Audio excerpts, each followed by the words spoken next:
국회로 시선을 넘겨보며 오늘 국회 법제사법위에서 쌍방울 대북송금 사건 수사검사에 대한 탄핵 청문회가 열리고 있습니다. 이 청문회에서 술자리 회유 의혹을 주장했던 지금 수감돼 있는 상황이었는데 이화영 전 경기도 행정평화부지사가 출석을 했습니다.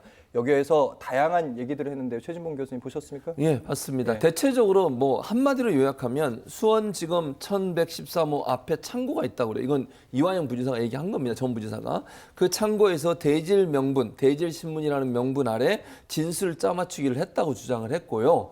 그리고 검찰이 끊임없이 허위 진술을 회유하고 압박했다라고 하는 게 주 내용이에요. 그러니까 결국은 본인이 한번 이재명 대표가 보고했었다라고 하는 부분을 얘기했던 그 당시가 검찰의 회유와 압박에 의해서 이루어진 것이고 어쩔 수 없이 그렇게 얘기할 수밖에 없었다는 주장이고요. 그 전에도 여러 번 검찰이 본인을 회유하고 압박해서 거짓 진술을 하게 했다고 하는 것이 오늘 청문회에서 이화영 전 부지사가 했던 발언의 주요 요지라고 할 수 있습니다. 알겠습니다. 탄핵의 당사자죠. 박상용 검사 현재 이제 해외 체류 중으로 출석하지 않았습니다. 민주당에서 이제 기자회견을 열면서 왜 당당하면 차라리 나와서 국민들께 얘기를 하지 나오지를 않느냐 검사들은 이런 얘기 하더라고요. 예, 뭐 떳떳지 못하니까 내지는 이제 이 민주당 쪽에서 제기하는 의혹이 사실일 가능성이 높으니까 안 올 가능성이 하나 있고 또 다른 가능성은 이제 나와서 이제 이렇게 진술을 하고 하는 과정에서 혹시 말릴 수도 있기 때문에 사실은 이제 그게 더 우려가 되겠죠.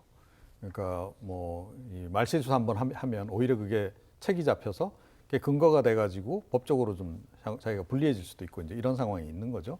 뭐 이제 그 둘 가운데 이제 하나가 아닐까 싶긴 한데 일단 뭐 증인으로 채택이 된 상황에서는 기본적으로는 누구든 이분뿐만 아니고 나와서 그 제대로 증언을 하고 본인의 이제 떳떳함을 이제 해명도 하고 그러는 게 맞는 거죠. 근데 이제 뒤집어서 보면 이게 지금 이제 검사들 탄핵이 지금 줄줄이 지금 이렇게 예상이 되어 있는 건데 검사 탄핵하는 부분에 대해서는 사실은 민주당 내에서도 약간 이견이 좀 존재했던 터란 말이죠. 그러니까 이거 너무 그 이재명 대표 방탄 의혹을 좀 이렇게 더 불거지게 할 그런 그 우려가 없잖아 있다. 국민들이 보기에. 그래서 이제 이건 조금 자제하는 게 좋겠다라는 얘기가 좀 있었음에도 불구하고 이게 그대로 지금 진행이 되고 있고 그리고 곧바로 탄핵안을 지금 내질 않고 한 명씩 이렇게 이제 불러서 이제 뭐 청문회 뭐 하듯이 이렇게 한 명씩 이렇게 지금 하고 있는데 이것도 사실은 민주당이 좀 조심스러워서 지금 이러는 거거든요.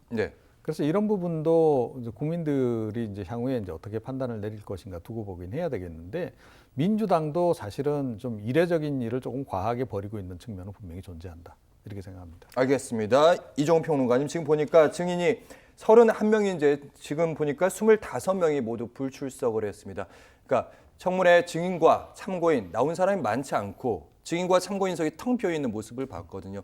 이런 청문회가 과연 실효성이 있느냐 이런 의문도 좀 제기됩니다. 그렇죠. 그러니까 이제 근데 이걸 과연 민주당이 몰랐을까 하는 거죠. 그리고 정상적으로 청문회를 한다 그러면 이렇게 많이 증인을 채택할 리도 없는 거잖아요. 대부분 안 나올 거라고 전제하고 뭐 몇 명이라도 건지면 좋겠다 이런 그 심정으로 이렇게 대량으로 이제 증인 채택을 한 거란 말이에요. 그래서 사실은 조금 무리한 측면이 분명히 존재한다. 그 점은 제가 지적을 하지 않을 수 없습니다. 네, 최진봉 교수님께도 마지막 질문을 던질 수밖에 없는데 결국은 이제 탄핵 소추안의 이 정당성, 적절성까지 이번 청문 그러니까 탄핵 조사 청문회에서 계속해서 얘기를 하고 있는데 결국 이제 국민들이 봤을 때 지금 이렇게 검사에 대한 탄핵을 보면서 그리고 탄핵 막상 헌법재판소 가면 잘 안 되는 경우들이 대부분인 거잖아요. 이거 어떻게 여론의 부담이 좀 있는데. 제가 볼 때는 이제 여론의 부담이 있다는 게 탄핵이 안 된다고 해서 여론의 부담이 있다기보다는 어떤 내용이 진실일까 하는 부분이라는 생각이 들어요. 그러니까 탄핵을 하기 전에 지금 청문회를 하는 거잖아요. 탄핵을 추진할지 말지를 결정을 안 한 거예요, 지금은. 그러니까 청문을 해보고 하겠다. 청문회에서 정말 문제가 있다고 판단이 되면 그 검사에 탄핵을 추진하겠다고 얘기하는 거니까 뭐 청문회 하는 것 자체가 문제라고 저는 보지는 않습니다. 그러나 이제 이것이 왜냐면 그리고 나서 또 박상용 검사를 탄핵 추진 안 할 수도 있잖아요. 근데 오늘 뭐 해서 결과가 탄핵에 이를 만큼의 문제가 있다고 생각하면 탄핵 추진을 하겠죠. 그리고 그 책임도 다 야당이 받는 겁니다. 그래서 그거는 뭐 국회에 있는 절차에 따라서 국회법에 의해서 진행되는 거니까 그거 자체가 문제라고 보지는 않고 다만 이제 이게 문제가 있는 부분들이 그러니까 검찰이 현 정부가 검찰 출신의 대통령을 하고 있는 상황에서 검찰이 너무 친정부적인 성향을 보이고 있지 않나 하는 부분들을 부각시키는 요소로 작용할 가능성이 있다고 보고요. 그런 점이 아마 민주당에서 청문회를 적극적으로 추진하는 이유가 아니겠나 이런 생각이 듭니다. 네, 오늘 정치 시사 현안 최진봉 성공회대 교수 그리고 이종훈 시사평론가와 함께했습니다. 말씀 잘 들었습니다. 고맙습니다.